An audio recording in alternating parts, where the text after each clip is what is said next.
kutawaliwa na waasi.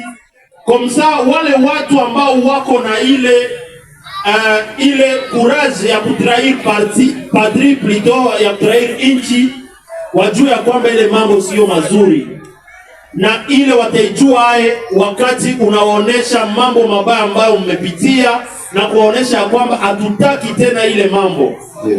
Wa vijana nilikuwa penda les 3 jeunes baoneshe mikono juu komsa tuangalie kisi ya kuwaita hapa mbele watemwanye. Vijana watatu tu.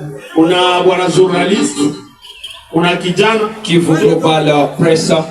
Karibu baba, karibu kaka. Na tulikuwa penda usi mwanamke kwa kuwa wanawake hapa tunajua ma violence, ma vitu vingi sana wamepitia. Tulikuwa penda tuone mwanamke mmoja naye kama na neno la kusema. Amjambo umati wa watu. Amjambo tena.